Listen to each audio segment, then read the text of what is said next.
Welcome to Temples and Rituals of Ancient. During rituals and festivals, the god was carried on a solar barge between the areas of a temple or the temples of different cities. Funerary carvings and paintings covering thousands of years, as well as the Book of the Dead, depict the same ship and oar design. Solar barges have been uncovered near or within several pharaohs' tombs. They were intended to carry the pharaoh into the afterlife.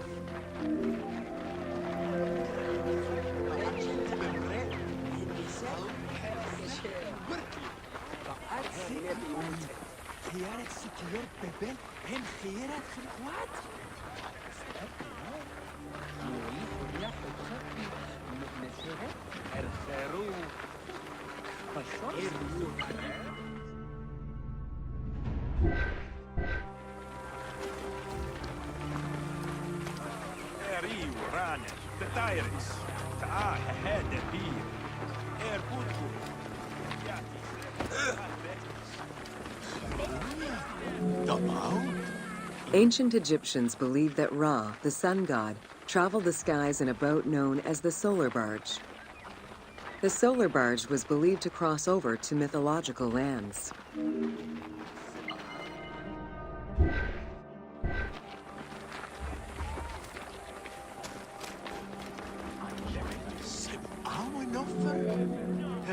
The god Ra believed mankind was conspiring against him. He ordered Sekhmet, the lion-headed war goddess, to kill all humans. To his chagrin, Ra quickly realized that with all humans gone, there would be no one left to worship him. In order to stop the rampaging Sekhmet, beer was brewed and dyed red with pomegranate juice to resemble blood. Sekhmet drank every drop of the brew she could find, eventually passing out drunk. When she awoke, she was calmer, and her lion visage had changed into Bastet. The Festival of Drunkenness was celebrated in honor of that myth.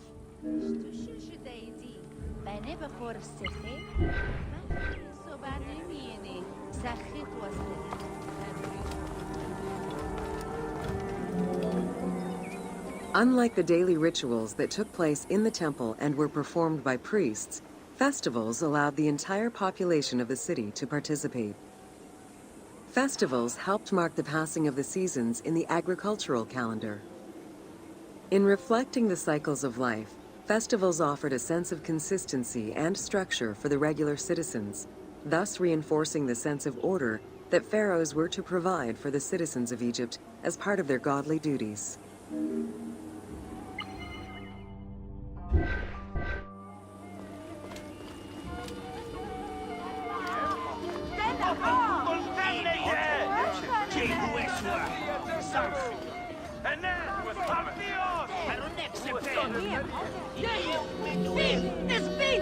The importance of these festivals is demonstrated by their longevity. Records show that Osiris festivals occurred for more than 2,000 years. Some festivals serve to reinforce state control and promote the king's reign. Both the Opet and Sed Jubilee festivals were specifically intended to celebrate the renewal of the king's power.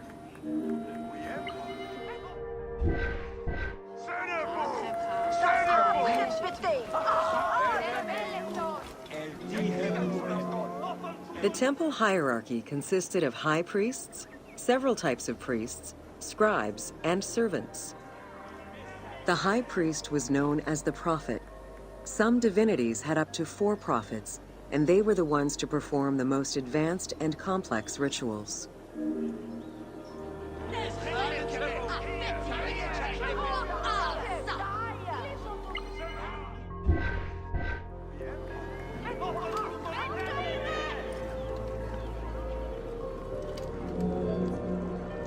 Egyptian priests were not confined to solely religious tasks, and in fact had crucial roles in Egypt's administration, most of which served to reaffirm the pharaoh as the proper vessel for the gods.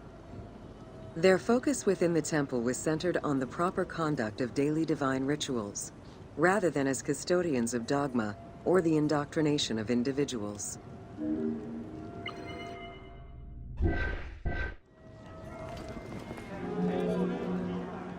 Scribes were custodians of the sacred sciences.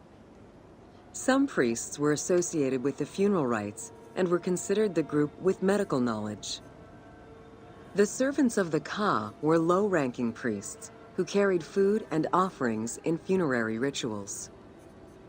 Lector priests were distinguished by their ability to read, and their main duty was to recite specialized religious texts in both temple and funerary rituals.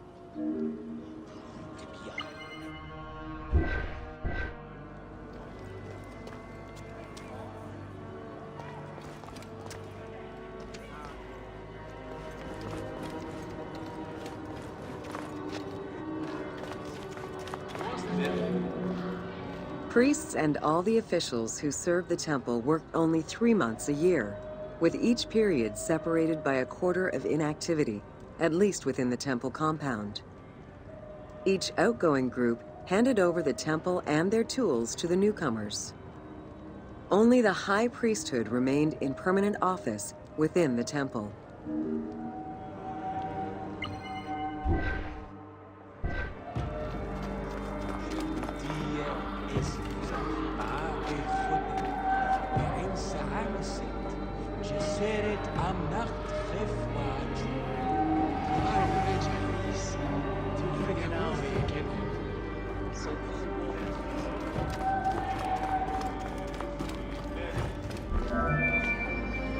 The most sacred part of the temple was referred to as Djeser Djeseru, the Holy of Holies. The most sacred inner sanctuary was where the shrine to the temple deity was located. Only priests were allowed within. Offerings were given, and rituals unseen by even the pharaoh were performed. While the team chose to allow any character access to this space in some game temples, normally it was reserved for priests alone.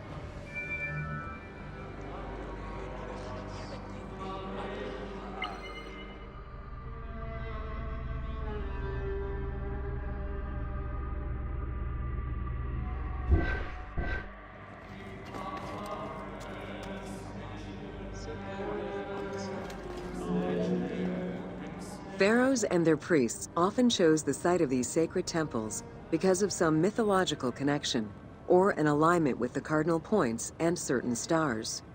Once selected, a foundation ritual was performed. The pharaoh was required to complete 10 steps in the ritual, which required a mix of offerings as well as specific construction techniques. Once the temple was complete, construction of the chamber containing the shrine, or naos, began.